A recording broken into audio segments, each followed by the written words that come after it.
Bonjour à tous. Merci de nous rejoindre. Le 13h en Guadeloupe commence et à l'amorce de cette dernière semaine de votre rendez-vous d'information de la mi-journée sous la première. Nous évoquons cette semaine scientifique consacrée au dossier du chlordécone. Un colloque qui s'inscrit dans le cadre du plan chlordécone 4. Il est piloté entre autres par la coordination locale de la recherche sur le chlordécone aux Antilles. Bonjour, Michael Bastide, vous êtes avec Ludovic Guédu. Une réunion qui, vu le contexte actuel, sera sans doute très suivie.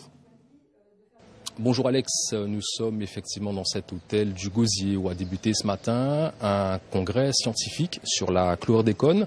La chlordécone, ce pesticide ultra toxique utilisé pour les cultures de la banane en Guadeloupe et en Martinique pendant plus de 20 ans et qui a contaminé durablement les sols, les rivières, les animaux et la population.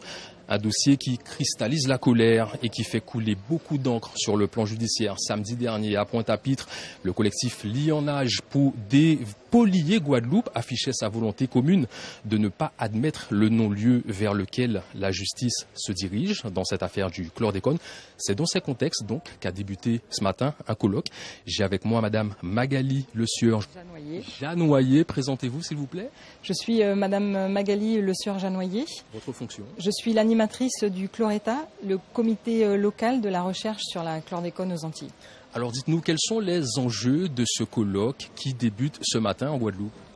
Les enjeux, c'est déjà de partager l'ensemble des résultats qui ont été obtenus depuis 4 ans, puisque nous nous étions donné rendez-vous il y a 4 ans, en 2018, en Martinique. Et aujourd'hui, l'idée, c'est de refaire le point sur l'ensemble des avancées ici en Guadeloupe. Alors, en termes d'avancées, on présume que l'on connaît mieux la molécule chlordécone. Pourtant, il est encore difficile de dépolluer les sols et d'appréhender les conséquences sanitaires que cela peut avoir sur l'être humain. Effectivement, on connaît de mieux en mieux la chlordécone. On franchit quelques étapes. On sait maintenant qu'elle se dégrade en des molécules filles. Mais ces molécules filles, on les connaît encore assez peu. Il nous faut donc progresser sur cela pour aboutir à une dégradation complète. Ça, c'est l'objectif que les chercheurs essayent d'atteindre en molécules vraiment inoffensives. Voilà Alex, ce qu'on peut dire en quelques mots sur ce colloque qui débute ce matin dans un hôtel du Gosier. Les travaux dureront 3 jours. Merci beaucoup Michael. D'autres précisions ce soir dans le journal.